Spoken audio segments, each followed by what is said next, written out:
اپنے رشتہ داروں نے 13 سال تک ظلم و ستم کی ایسی بارش ہوئی ہے، ایسی بارش ہوئی ہے، اب اندازہ نہیں لگا سکتے۔ حضرت خباب کو کلمہ لانے کی وجہ سے، کلمہ پڑھنے کی وجہ سے، حضرت خباب کو ایک غلام تھے، ایک کمزور تھے، ان کو کفار نیچے سے آگ جلاتے، حضرت خباب کو لٹا دیا جاتا تھا، پیٹ سے چربی پگھلتی تھی، نیچے کی آگ بجھ جاتی تھی، پیٹ کے اندر ساری گوشت ختم ہو گیا، سارا گوشت ختم ہو گیا، صرف ہڈی باقی تھی۔ عمر فاروق نے کہا تھا کہ خباب اس کرسی پر کون بیٹھ سکتا ہے؟ حضرت خباب نے کہا کہ اس کرسی پر میں بیٹھ سکتا ہوں۔ انہوں نے کہا کیوں؟ کہا کہ آپ نے کہا کہ سب سے زیادہ تکلیف جس کو ہوئی ہے اسلام کی وجہ سے وہی کرسی پر بیٹھ سکتا۔ اے عمر فاروق، مجھے تکلیف ہوئی ہے سب سے زیادہ۔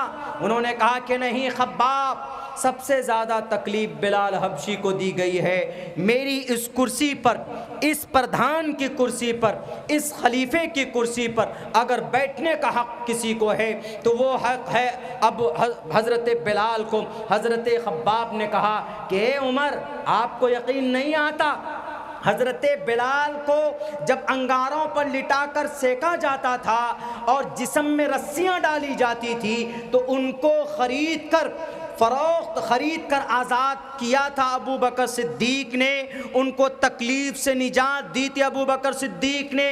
لیکن میں خباب، کمزور، غلام، لاچار، بے بس، مجھے کسی نے بھی آزاد نہیں کیا تھا اے امیر المؤمنین۔ انہوں نے کہا کہ کیا نشان ہے کہ تم پر ظلم و ستم کے پہاڑ توڑے گئے، ذرا بتاؤ تو، نبی سے محبت کی کوئی دلیل ہے؟ حضرت خباب نے کہا کہ آپ کو دلیل چاہیے، اٹھائیے میرے پیٹھ سے کپڑا اور دیکھیے دلیل آپ کو مل جائے گی۔ حضرت عمر فاروق نے جیسے پیٹھ سے کرتا ایسے اٹھا کر دیکھا ہے، عمر فاروق کی چیخ نکل گئی۔ کیوں؟ حضرت خباب کی پیٹھ میں صرف ہڈی نظر آ رہی تھی، گوشت نہیں تھا، اسلام اور ایمان لانے کی وجہ سے۔ اللہ کے نبی علیہ الصلوۃ والسلام، چلیے 13 سال ہو گیا آپ علیہ السلام پر ظلم و زیادتی۔ بی بی سمیہ 80 سال کی بوڑھی عورت، ابو جہل دونوں طرف ٹانگیں کر کے کعبۃ اللہ میں کہتا ہے اے سمیہ آج تو جان بچا لو، محمد کا انکار کر دو، جان بخش دوں گا، نہیں تو بیچ سے چیر دوں گا۔ ایک عورت، پورا مکہ سامنے، 90,000 لوگوں کی تعداد ہے، اور سمیہ کو دونوں طرف ٹانگوں میں لٹکا دیا گیا۔ حضرت سمیہ کیا کہتی ہے؟ حضرت سمیہ کہتے ہیں ابو جہل، تم کو ظلم کرنا ہے کر لے، تو کیا چاہتا ہے کہ میں محمد کا انکار کروں؟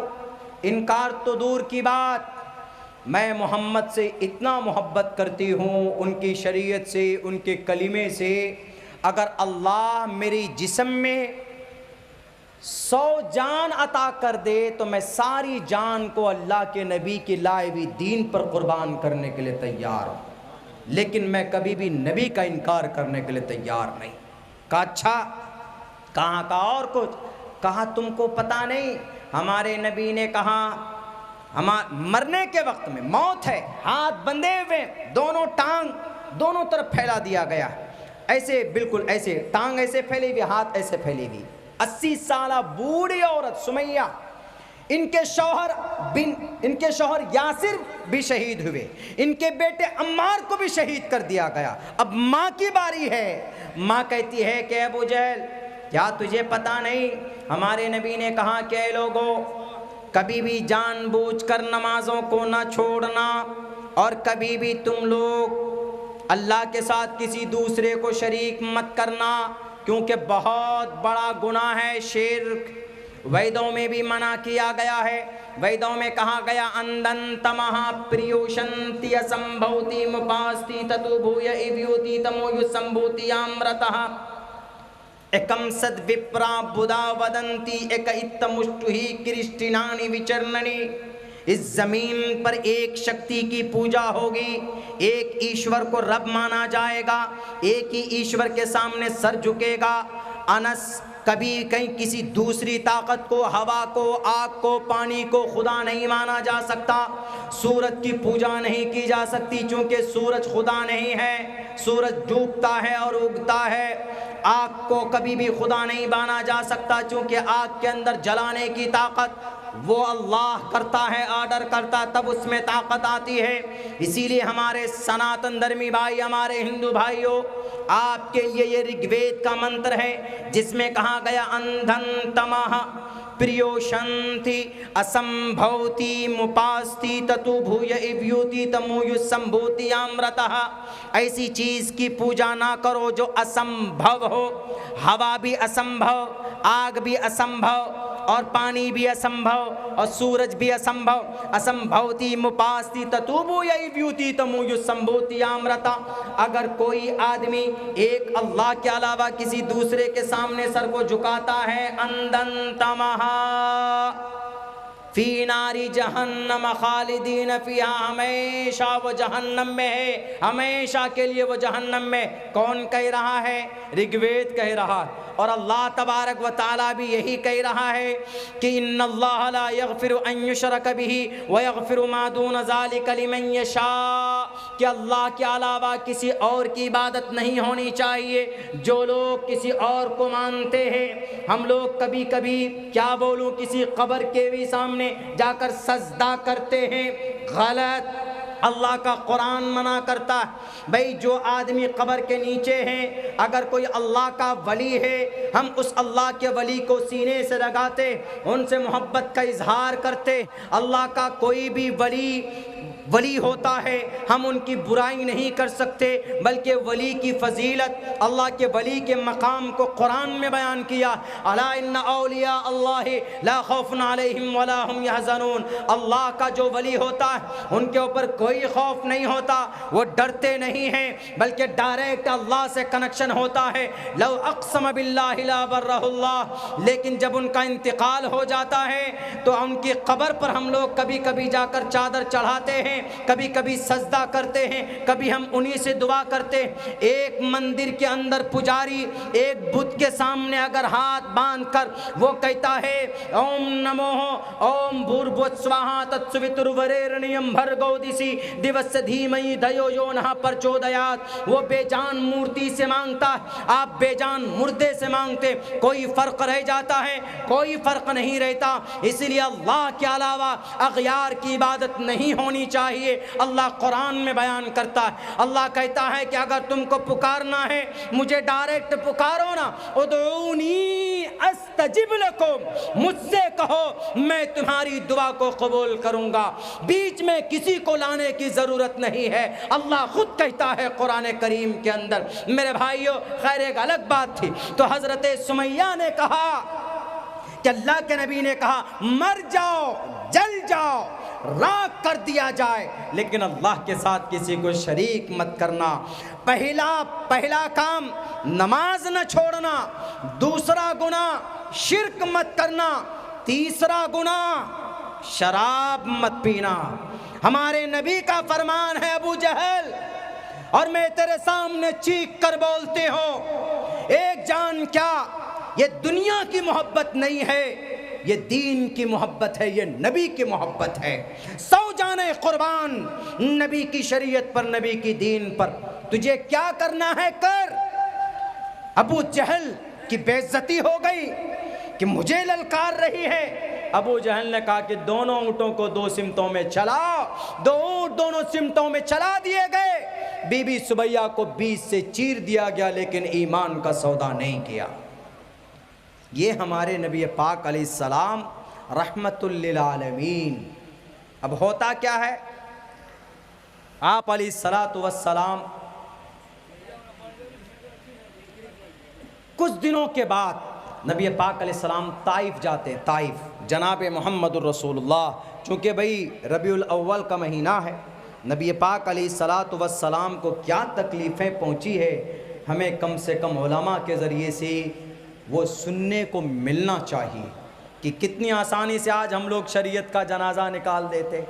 اللہ کے نبی علیہ السلام جب مکہ میں مایوس ہو گئے کہ اب شاید یہاں پر ہمارے ساتھ نہیں دیں گے لوگ، تو آپ قریب میں ایک شہر تھا طائف، آپ وہاں چلے گئے، محمد رسول اللہ وہاں گئے، وہاں آپ 10 دن تک رکے۔ کتنے دن تک؟ 10 دن تک رکے۔ آپ تبلیغ کے لیے گئے محمد رسول اللہ، اور اس تبلیغ کا چرچا کیا۔ کہاں پر کیا؟ اشٹو گناہ پروشم دیپینتی، ہندو بھائیوں کی کتابوں، اشٹو گناہ پروشم دیپینتی پرگیا چکولم چدم شروتن چ پراکرمش بہو بھاشتا چ دانم یتھا شکتی کرتگیتا چ۔ کتنی ساری وشیشتائیں بیان کی اس منتر میں۔ ابھی تو قرآن کی ایک ہی چھوٹی سی آیت کا ایک ٹکڑا ہے، رحمت للعالمین، دونوں جہان کے لیے نبی رحمت کیسے، اس واقعے سے آپ کو بات سمجھ میں آئے گی۔ آج کل ہوتا کیا ہے، کسی کو طاقت ہوتی ہے تو وہ کیا کرتا ہے، وہ فوراً اٹیک کرتا ہے۔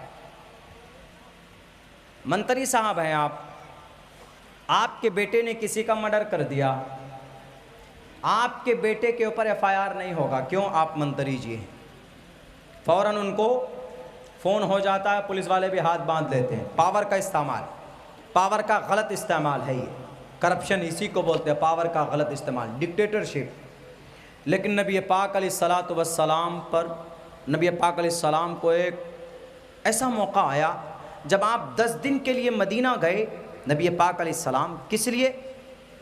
اشٹو گناہ، 8 صفت، پروشم، ایسے آدمی، دیپینتی، روشنی پھیلانے گئے طائف میں۔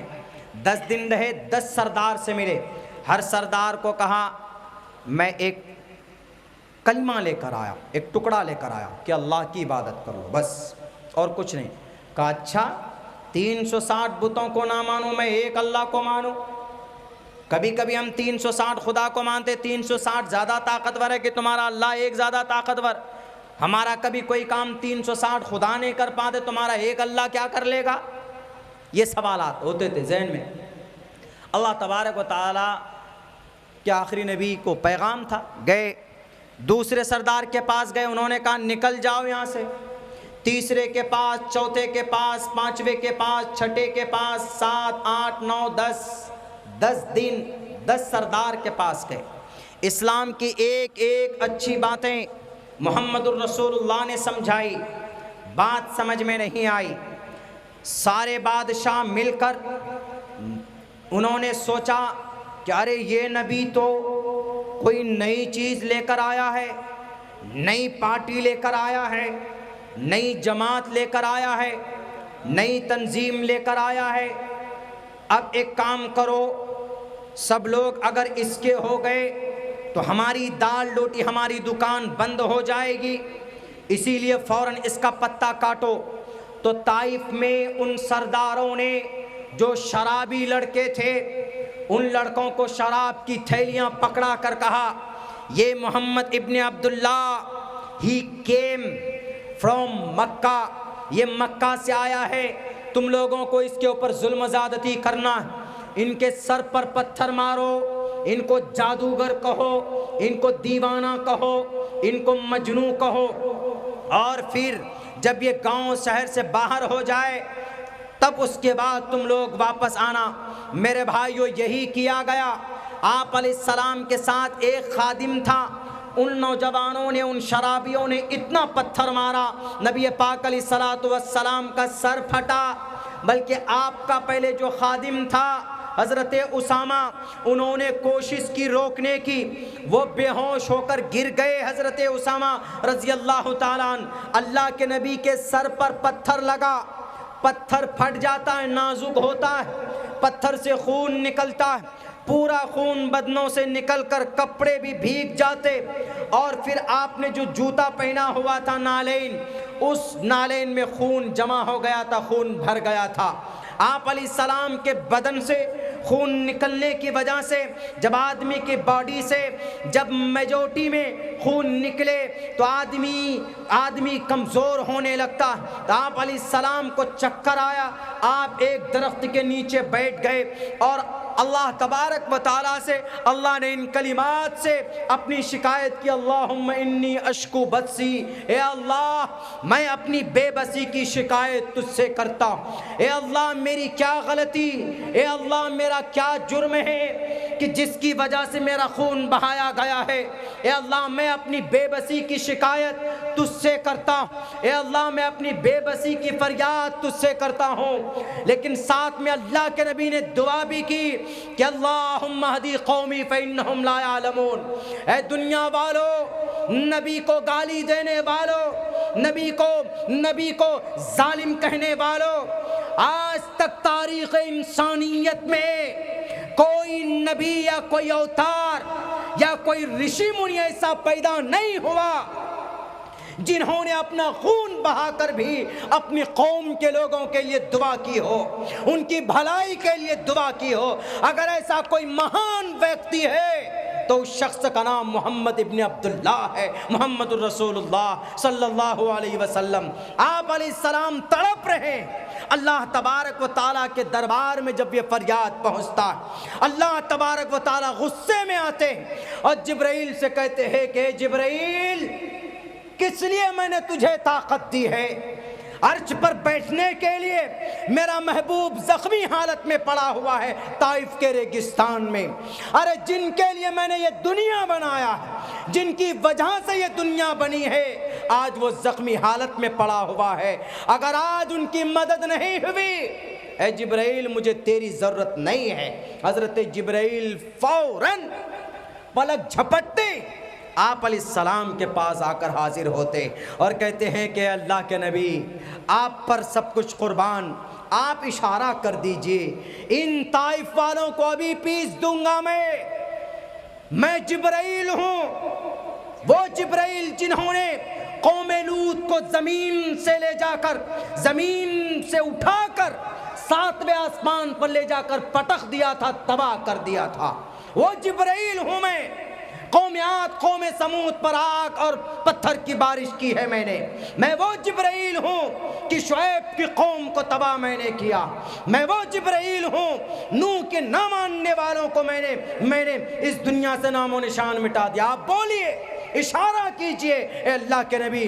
اگر اللہ کے نبی ظالم ہوتے دنیا والوں، اتر پردیش کے لال بجکروں اور یورپ اور امریکہ والوں، اگر اللہ کے نبی ظالم ہوتے، ہاتھ میں تلوار ہوتی، اللہ کے نبی علیہ السلام اگر انتقام لینے والے ہوتے تو محمد الرسول اللہ جبرائیل سے کہتے کہ ہاں جبرائیل، بہت دکھ دیا ہے، تم یہ کر دو، لیکن نہیں، اللہ کے نبی پر قربان جائیے۔ محمد رسول اللہ نے کہا کہ جبرائیل نہیں، میں جانتا ہوں تیرے اندر اتنی طاقت ہے کہ تجھ سے بڑی طاقت دنیا میں آج تک کسی کے پاس نہیں ہے، کیونکہ اللہ تیری طاقت کی قسم کھاتا، ذی قوت عند ذی العرش مکین، اللہ کے سامنے میں فرشتے کی، جبرائیل کی طاقت کی قسمیں اللہ کھاتا ہے۔ میں جبرائیل کی طاقت کی قسمیں کھا کر کہتا ہوں، اتنی طاقت کا مالک فرشتہ بیٹھا ہے سامنے۔ اگر ہم اور آپ ہوتے، ہمارے پاس پاور ہوتا ہے تو غلط استعمال کرتے، ہمارے پاس اگر پاور ہوتا ہے تو ہم جناب لاچار بے بس انسانوں پر ظلم کرتے ہیں، موب لنچنگ کرتے ہیں، ہماری مسجدیں توڑتے ہیں۔ ہمارے نبی کے پاس تمہارے ان ٹچے بلڈوزر سے کئی کروڑ گنا زیادہ طاقت والے جبرائیل موجود تھے، اللہ کے نبی پر ظلم کی انتہا کر دی، تب بھی اللہ کے نبی نے کہا کہ جبرائیل گھبراؤ مت، میں اس کائنات میں نبی بنا کر آیا ہوں۔ اللہ نے قرآن میں کہا ہے اپنے لیے، اے محمد میں اس کائنات کو میں نے پیدا کیا، میں رب العالمین ہوں، لیکن اے نبی آپ کو اس کائنات کے لیے رحمت للعالمین بنا کر بھیجا جا رہا ہے، آپ انتقام مت لیجیے۔ اللہ کے نبی نے انتقام نہیں لیا، کہاں پر؟ طائف میں سب کو معاف کر دیا۔ ہے کوئی مائے کا لال ایسا کر سکتا ہے؟ نہیں کر سکتا۔ آج تو چن چن کر انتقام لیا جاتا ہے، لیکن محمد الرسول اللہ صلی اللہ علیہ وسلم نے معاف کر دیا۔ بہرکیف 13 سال گزر گئے، محمد الرسول اللہ کو حکم ہوا چونکہ بہت زیادہ ظلم و زیادتی ہو رہی تھی، ایک ایک صحابہ کو ٹارگٹ کیا جا رہا تھا، تو اللہ کے نبی علیہ السلام کو آرڈر ہوا آپ مدینہ جائیں۔ نبی پاک علیہ السلام 53 سال کی عمر میں مدینہ پہنچتے، آپ علیہ الصلاۃ والسلام مدینہ گئے۔ اب یہاں ایک بات یہ سمجھ میں ہے کہ بہت سے لوگ، رک کر میں آپ کو یہ سمجھا دوں، 13 سال تک نبی اور نبی کے صحابہ کس طرح گاجر مولی کے طرح ان کو اذیت دی گئی، کتنی تکلیفیں دی گئی، لیکن ایک تھپڑ یا ایک تلوار یا ایک ڈنڈا کسی صحابی نے کسی کو مارا نہیں مارا۔ دنیا والے کہتے ہیں کہ اسلام کی تبلیغ تلوار کے نوک پر ہوئی، غلط بات۔ اللہ کے نبی مدینہ چلے گئے، وہاں پر مدینے میں کچھ لوگ تھے یہودیوں سے معاہدہ کیا، الائنس، جس کو گٹھ بندھن بولتے ہیں۔ یہ ہمارے دیش میں جو گٹھ بندھن بنتا ہے، یہ گٹھ بندھن نہیں، یہ ٹھگ بندھن ہے۔ اصل میں یہ ٹھگتے ہیں ایک دوسرے پارٹی کو، جس کو کرسی بچانی ہوتی ہے گٹھ بندھن کر لیتے، اور کسی کی سرکار گرانی ہوتی ہے تو ایم ایل اے خرید لیتے۔ یہ بےمانی ہوتی ہے۔ خیر، اس کا یہ تو ٹھگ بندھن ہے، لیکن گٹھ بندھن سمجھانے کے لیے بولا، الائنس، مل کر کچھ کام کرنا۔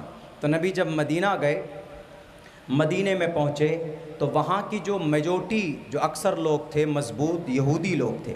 آپ علیہ السلام نے یہودیوں سے گٹھ بندھن کیا، کیا کہ ہم اپنے دین اور دھرم کی تبلیغ کریں گے اور آپ اپنے مذہب پر عمل کرنا، ہم دونوں کے بیچ میں کوئی تیسرا لڑائی کرنے آئے گا تو ہم دونوں مل کر ان کا مقابلہ کریں گے، اور ہم دونوں بیچ میں آپس میں لڑیں گے نہیں۔ یہ گٹھ بندھن ہوا، بلکہ 12 قانون بنے، 12 قانون سیرت کی کتابوں میں موجود ہیں۔ نبی جب مدینہ گئے 12 قانون بنائے گئے آپ علیہ الصلاۃ والسلام، یہاں تک کہ آپ علیہ السلام جس اونٹنی پر بیٹھ کر کے گئے، اس اونٹنی کا چرچا سنسکرت زبان میں موجود ہے۔ اس اونٹنی کا چرچا یوں، اسٹرا یس پرواہی جو ودھومن، تو یہاں تو 20 اونٹنی کا چرچا ہے، اور دوسری جگہ پر ایسی سواری پر نبی بیٹھیں گے جس کی رفتار تیز ہوگی۔ آپ حلیمہ کی سواری پر بیٹھے تو اس کی رفتار بھی تیز ہو گئی۔ آپ علیہ السلام جب معراج پر گئے، اس براق پر بیٹھ کر اس کی رفتار بھی تیز تھی۔ اسی کو کہا گیا اشوما شگماروہا دیو دتم جگت پتی، تیز رفتاری کے ساتھ سواری کرنے والا نبی سوار ہوئے اونٹ پر بیٹھ کر ہجرت کر کے مدینہ چلے گئے۔ آپ علیہ السلام کے ہجرت کا چرچا اور ان کا تذکرہ ہمارے ہندو بھائیوں کی ان کے پوتر گرنتھ میں موجود ہے۔ نبی پاک علیہ السلام مدینہ پہنچتے، مدینہ پہنچنے کے بعد معاہدہ ہو گیا۔ اب نبی پاک علیہ السلام اپنے کام میں لگے ہیں، ان کے صحابہ اپنے کام میں لگے ہیں، لیکن یہودی سے کچھ کفار مکہ کے کفار مل گئے، بیچ میں اکساتے تھے، ارے یہ نبی محمد ہم لوگوں نے تو بھگایا ہے وہاں سے، مکہ سے، اب تمہارے بیچ میں رہ کر دادا گیری کر رہا ہے، ان کو مارو، ان کو نکالو یہاں سے، نہیں تو تمہارا وجود ختم کر دیں گے۔ کچھ یہودی تھے جو کہہ رہے تھے ارے ہاں صحیح بول رہے ہیں، مکہ والوں سے مل کر نبی پاک علیہ السلام کو قتل کرنے کی سازش کرنے لگے۔ یعنی اندر جو معاہدہ ہوا تھا، گٹھ بندھن ہوا تھا، اس کو اندر توڑ دیا تھا۔ اس گٹھ بندھن میں لکھا تھا کہ اگر کوئی کسی کا ایم ایل اے خریدے گا تو اس کو جیل میں ڈالا جائے گا۔ یہاں تو نہیں ڈالا جاتا جیل میں، یہاں تو ایم ایل اے خرید کر آسام بھیج دیتے ہیں، گوہاٹی بھیج دیتے ہیں، ممبئی بھیج دیتے ہیں، سرکاریں گرا دیتے ہیں، تب بھی کہتے ہیں کہ ہاں بہرکیف۔ تو اس معاہدے میں لکھا، اس معاہدے میں یہ لکھا ہے کہ یہ گٹھ بندھن نہیں ٹوٹے گا، اگر کوئی گٹھ بندھن کے خلاف جائے گا تو اس کی سزا موت ہوگی، موت۔ اس وقت بادشاہوں کے قانون یہی ہوا کرتے تھے، اس وقت کے جو قانون تھا، سسٹم تھا، یہی ہوا کرتے تھے۔ اب سے تقریباً 1450 سال پہلے کی بات۔ میرے بھائیو، تو یہودی مکہ والوں سے مل گئے، نبی پاک علیہ السلام کو ختم کرنے کی سازشیں کرنے لگے۔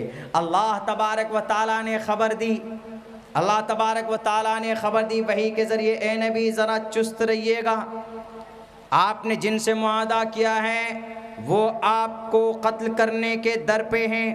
تب اللہ تبارک و تعالیٰ اب آرڈر دیتا ہے کس کا؟ ان سے جنگ کرو۔ اب آرڈر دیتا ہے، اب 53 سال بعد آرڈر دیتا ہے۔ اذن للذین یقاتلون بانہم ظلموا، جن پر ظلم کیا گیا، جن کو قتل کرنے کی سازش کی جاتی ہے، ان لوگوں کو قتل کرنے کی اجازت دی جاتی ہے، جنگ کرنے کی۔ جن پر ظلم کیے گئے یا جن کو مارنے کی پلاننگ کی جا رہی ہے، ان لوگوں کو اللہ اجازت دیتا ہے۔ پتہ ہے اس آیت کے اوپر کیا بولتے ہیں؟ یہ وسیم رضوی جو تھا پہلے، ابھی تو تیاگی جی بن گئے، وہ قرآن کی 26 آیت نکالنے کی جو بات کر رہا تھا، ان 26 آیتوں میں ایک یہ بھی آیت ہے، یہ 26 کی شاید 24 ہے، ان 26 شاید 26 ہی ہے، 24 ہے، 24 آیتوں میں ایک آیت یہ بھی ہے کہ دیکھیے قرآن میں اجازت دی جا رہی ہے قتل کرنے کی۔ اذن للذین یقاتلون بانہم ظلموا، اللہ کہہ رہا قرآن میں نبی کو، کیا کہہ رہا کہ اجازت دی گئی ہے لڑو۔ یہ پتہ نہیں اس بے وقوف کو، پتہ ہوتا تو وہ تیاگی نہیں بنتا، کم وقت کم سے کم وسیم ہی رہتا۔ اس کی عقل ماری گئی ہے بے وقوف کی۔ وہ کیا کہتا ہے کہ دیکھیے مسلمانوں کے قرآن میں ہے اذینا، اجازت دی گئی قتل کرنے کی، یہ آدھا پڑھ کر رک گیا، اس کو نہیں پتہ یہاں ان لوگوں کے خلاف اجازت ہے جنہوں نے معاہدے کے خلاف کام کیا، گٹھ بندھن کے خلاف کام کیا۔ ہمارے دیش میں اگر کوئی گٹھ بندھن کے خلاف کام کرتا ہے تو قانونی کارروائی کر سکتے ہیں، جیل میں ڈال سکتے ہیں، لیکن یا تو خود ہی جناب جو قانون کے رکھوالے ہیں وہ کہتے ہیں نا دودھ کی رکھوالی بلی کو بنا دیا ہے، دودھ کی رکھوالی دیکھ بھال کے لیے بلی کو بنا دیں گے تو صبح دودھ ملے گا؟ آپ کو نہیں ملے گا، دودھ ختم۔ کیوں؟ بلی کو آپ نے رکھا، بلی تو دودھ کا دشمن ہوتا۔ یہ قانون کا رکھوالے ایسے لوگوں کو جو قانون ہی بدلنا جا رہے ہیں، جو نئے نئے قانون لیا ہے جناب، انہیں پتہ ہی نہیں کہ جس دن قانون اس دیش کو آزاد کیا جا رہا تھا تو یہ بلوں میں چھپے ہوئے بیٹھے تھے، عیش کی زندگی گزار رہے تھے جس دن یہ دیش ہمارا آزاد ہوا۔ بہرکیف وہ یہودی جو نبی کو قتل کرنے کی کوشش کر رہے تھے، اللہ نے یہ آیت نازل کی کہ جو لوگ قتل کرنے کے در پہ ہیں، قتل کرنے والے ان کو اجازت دی جاتی۔ اور یہ بات غلط نہیں ہے، یہ بات اس لیے غلط نہیں ہے تیاگی صاحب، آپ کہو اپنے ان ڈپلیکیٹ خداؤں کے ماننے والوں کو، کہو آپ جناب بڑے بڑے ان مہاراج لوگوں کو جو قرآن کی آیت کی غلط تشریح کرتے۔ قرآن میں کیا کہا؟ جو آپ لوگوں کو قتل کرنے کی کوشش کرتے ہیں ان کا قتل کیجئے۔ یہی بات اتھرو وید میں کہی گئی۔ اتھرو وید میں کہا گیا ہے توم توریترشتہ، جو آدمی تم کو مارنے کی کوشش کرے، جو آدمی تم کو یعنی شترو کو، شترو مطلب راکشس کو مارو، راکشس سے دوستی مت کرو، راکشس مطلب ادھرمی کو مار سکتے ہو، اس میں کوئی گناہ نہیں۔ کون کہتا ہے؟ ہمارا قرآن چھوڑیے، اتھرو وید، رگ وید، یجروید، سام وید، اتھرو وید، یہ 4 وید ہے، ایشوریہ گرنتھ ہیں، کسی مہا پروش نہیں، یعنی ایشوانی ہیں آپ کے عقیدے کے حساب سے۔ ان میں اتھرو وید کہتا اتھرو وید کہتا ہے توم توریترشتہ، جو شترو ہے، جو ظالم ہے، جو لڑاتا ہے، اس کی گردن کو کاٹ دو۔ مہا بھارت بھی کیوں ہوئی تھی پتہ ہے؟ مہا بھارت بھی اس لیے ہوئی تھی، وہ تو بہت لمبا چوڑا واقعہ، لیکن اتنا کہتا ہوں زمین کا جھگڑا تھا، کورو پانڈو دونوں ایک ہی باپ کی اولاد، دھرت راشٹر کی، پانڈو 5 بھائی، کورو زیادہ تھے۔ پانڈو کے حق میں پانڈو کے لیے جو حصہ تھا وہ اندر پرست دلیہ کا حصہ آیا، لیکن جب کورو پانڈو جوا کھیلنے لگے تو اس جوا میں پانڈو اندر پرست دلی کا حصہ ہار گئے، لیکن کہا کہ پھر کھیلوں گا، تو یہ پانڈو 5 بھائی تھے، ان کی ایک بیوی تھی دروپدی، تو جوئے میں وہ بیوی بھی ہار گئے۔ تو کورو نے سوچا کہ اس کی بیوی کو تو ہم نے جیت لیا، ہاتھ پکڑ کر بدتمیزی کرنے لگے، لڑائی شروع ہوئی۔ بڑے بزرگ نے کہا لڑائی مت کرو، پانڈو تم لوگ تو دلی بھی ہار گئے، بیوی بھی ہار گئے، اب تم کو بنواس جانا ہوگا، 12 سال 13 سال کا بنواس کاٹ کے آؤ۔ یہ بیچارے پانڈو بنواس میں چلے گئے، 13 سال تک بنواس کاٹ کر آئے۔ کوروں سے کہا کہ ہم کو ہماری زمین دو، اندر پرست دلی میں ہے، یہ دلی کا یہ اندر پرست کا حصہ ہم کو دو۔ کوروں نے کہا کہ نہیں دیں گے، جاؤ۔ دریودھن نے کہا نہیں دیں گے، جاؤ، کیا کرو گے؟ اب یہاں کا اچھا نہیں دو گے؟ کہا بالکل نہیں دیں گے۔ تب اس کے بعد کرشن جی اوترت ہوئے۔ کون کرشن جی؟ جن کے ماما راجا کنس،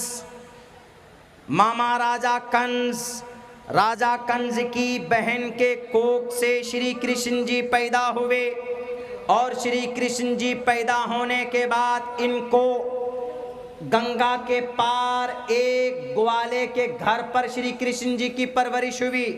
کیوں ہوئی؟ اس لیے کہ راجا کنس کون؟ راجا کنس سیم ایسی ہی تھا جیسے فرعون تھا، لڑکوں کو مار دیتا تھا، لڑکیوں کو زندہ رکھتا تھا۔ فرعون کو کسی نجومی نے کہا کہ آپ کے سلطنت میں بنی اسرائیل میں کوئی لڑکا پیدا ہوگا جو آپ کی سلطنت کو ختم کرے گا۔ تو اسی طریقے پر بنی اسرائیل نے کہا کہ اچھا، میں کسی بھی لڑکے کو زندہ نہیں رہنے دوں گا، سب کو مار دیتا تھا۔ تو بہرکیف ایسے ہی سیم راجا کنس بھی سارے لڑکوں کو مرواتا تھا۔ شری کرشن جی کی پرورش دوسری جگہ ہوئی، وہاں سے آئے گنگا پار سے، راجا کنس کا ودھ کیا، پھر اپنے قوم کے لوگوں کو لے کر دوارکا چلے گئے، جو گجرات کاٹھیاوار میں پڑتا، وہاں چلے گئے، وہاں ان کی زندگی گزری، ادھر نہیں جانا چاہوں گا۔ شری کرشن جی کے بیوی کا نام رادھا، بہت پیار کرتے تھے۔ تو پتہ یہ چلا کہ شری کرشن جی کوئی ایشور نہیں تھے، بلکہ ایک مہا پروش تھے، مہا آتما تھے، اچھی بات بتاتے تھے لوگوں کو۔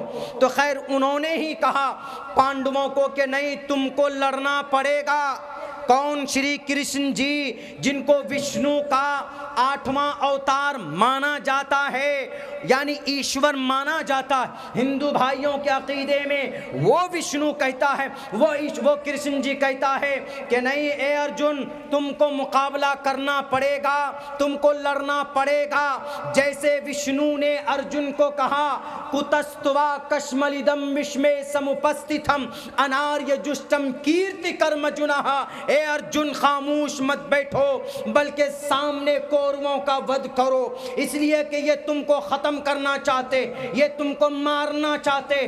جب گیتا، جب اتھرو وید میں دشمن کو مارنے کی بات کہی گئی تو وہی بات قرآن میں بھی کہی گئی۔ تو جب یہ بات اچھی تو قرآن کا بھی پیغام اچھا ہونا چاہیے، ایسا نہیں کہ قرآن غلط ہے گیتا صحیح۔ دونوں پیغام دونوں جگہ پر موجود ہے، قرآن میں بھی گیتا میں بھی۔ تو کیا کہا قرآن میں؟ اذن للذین یقاتلون بانہم ظلموا۔ اللہ کے نبی گئے مدینے میں، تو وہاں پر جانے کے بعد آپ نے دین کی کام کی شروعات کی، بہرکیف کرتے رہے۔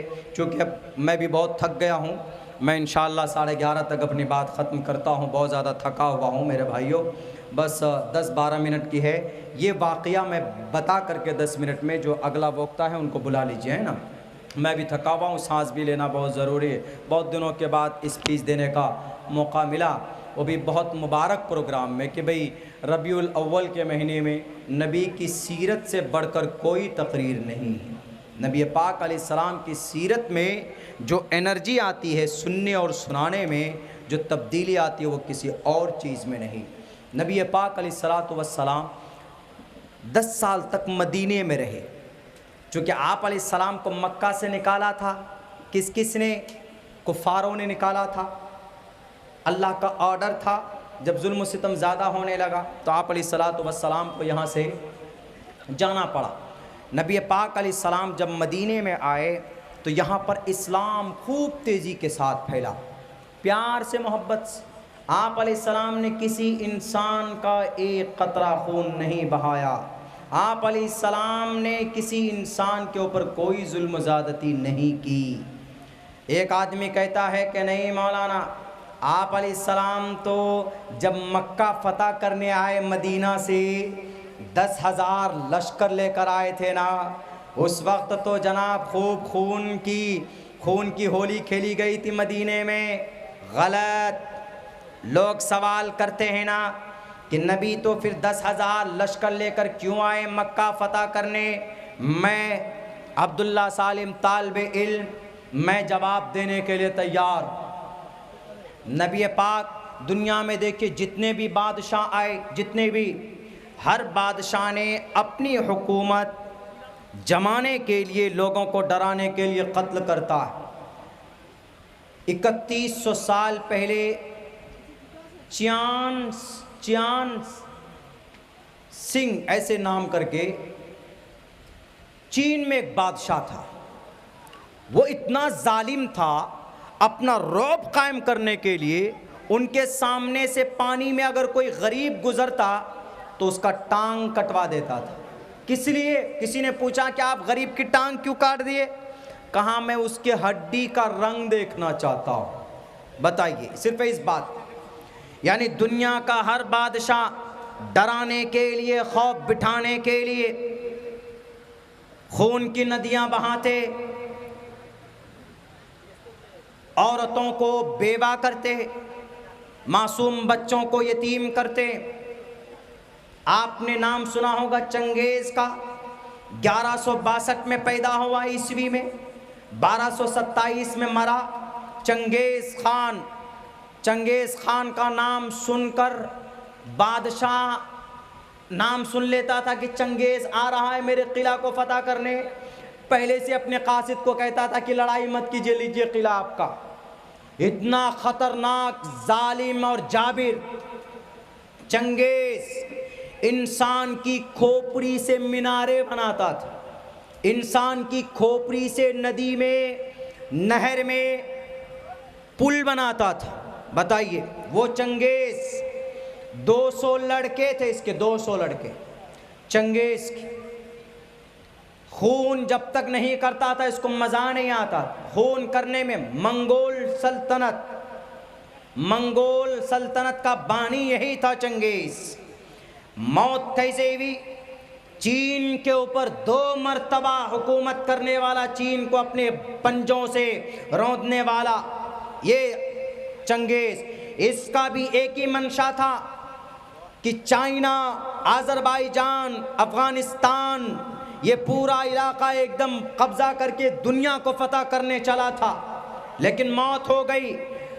لاکھوں انسانوں کا قاتل یہ چنگیز مرا 1227 میں۔ مرنے کے بعد جتنے آدمیوں کو مارتا تھا، یہ پوچھا گیا کیوں مارتے ہیں اب آدمیوں کو، تو یہ کہتا تھا میں اس لیے مارتا ہوں 2 وجہ، مجھ سے لوگ ڈریں اور میرا نام سن کر رعب قائم ہو، اور میں لمبے وقت تک کرسی پر بیٹھا رہوں، یہ 2 مقصد ہیں میرے، اور کوئی تیسرا مقصد نہیں۔ چنگیز بہرکیف مرا 1227 عیسوی میں، اب سے تقریباً 1100 سال پہلے ان کا انتقال ہوا، مر گیا، چلا گیا دنیا سے۔ اس کا پوتا پیدا ہوا ہلاکو خان، یہ ان سے 1 قدم اور آگے۔ یہ ہلاکو خان انسانوں کو سیخ جیسے ہم لوگ کباب بناتے ہیں ایسا بھونتا تھا، یہ ایسا ظالم تھا، جابر تھا۔ اس نے بھی کئی مرتبہ ظلم و ستم کے وہ پہاڑ توڑے انسانوں پر۔ کہا جاتا ہے کہ 1 کروڑ 6 لاکھ مسلمانوں کو تو صرف بغداد کے اندر مارا تھا، بغداد کے اندر جلا جلا کر، بلکہ انسان کے کھال کو کھینچ دیتا تھا، بال پکڑ کر عورتوں کے سر کو کھینچتا تھا، سر کی بال نکل جاتی تھی۔ یہ ہلاکو خان، یہ چنگیز کا پوتا تھا۔ پتہ ہے اس کی موت کیسے ہوئی؟ اس کی بھی موت دردناک ہوئی۔ ایک بوڑھا آدمی، لائن لگایا گیا 3-4 لائن قیدیوں کی، اور ایک لائن کا نمبر آتا قتل کر دیا جاتا، لیکن ایک بوڑھا تھا پہلی لائن میں، وہ ڈرتا کانپتا ہوا دیکھتا کہ میری باری آ رہی، کود کر پیچھے والی لائن میں چلا جاتا تھا کہ میں شاید بچ جاؤں۔ ہلاکو خان دیکھتا رہا، ہنسی آتی اس کو، دیکھیں یہ کب تک بچتا۔ اس بوڑھے کو بلایا اور بلا کر کے کہا، اے بوڑھے میاں کب تک بچو گے آخر؟ آج تم کو مجھ سے کون بچائے گا؟ ہے کوئی بچانے والا؟ اس بوڑھے میاں نے آسمان کے طرف سر اٹھا کر کے کہا، اگر وہ اللہ چاہے تو میں بچ سکتا ہوں۔ یہ کہنا ہی تھا تو ہلاکو خان نے اپنے آسمان کے طرف وہ نیزہ جو ہوتا وہ اٹھایا کہ وہ اللہ، ایسے نیزہ اٹھایا کہ نیزہ ہاتھ سے نیچے گرا، نیچے گھوڑے سے نیچے گرا۔ تو وہ نیزہ لینے کے لیے جیسے ہی جھکا کہ اس کا ایک پیر پھسل گیا اور ایک پیر زین میں اٹک گیا، اور گھوڑے نے چلنا شروع کر دیا، دوڑنا شروع کر دیا۔ کہاں جاتا ہے کہ ہلاکو خان جب رکا، اس کا گھوڑا جب رکا تو اس کا یہ سر پورا غائب ہو چکا تھا، پورا ایک دم پس چکا تھا۔ کہتے ہیں وہ اللہ جس کو رکھنا چاہے ایسے دردناک موت ہوئی۔ جب ان سے پوچھا گیا تھا آپ اتنا ظلم کیوں کرتے ہیں تو کسی نے کہا، اس نے جواب دیا، میں اس لیے اتنا ظلم کرتا ہوں تاکہ لوگ مجھ سے ڈریں اور میری حکومت زیادہ دن تک قائم رہے۔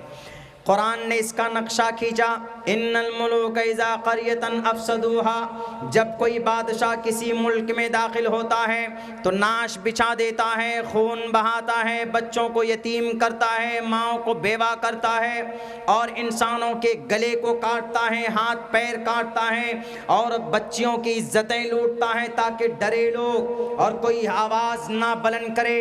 جیسے آج ہو رہا ہے، اگر کوئی آواز بلند کرتا ہے تو جناب ای ڈی بھیج دیا جاتا ہے، انکم ٹیکس بھیج دیا جاتا ہے، انکم ٹیکس کا آفیسر بھیج دیا جاتا ہے کہ نہیں میں رہوں گا، تم کیا رہو گے۔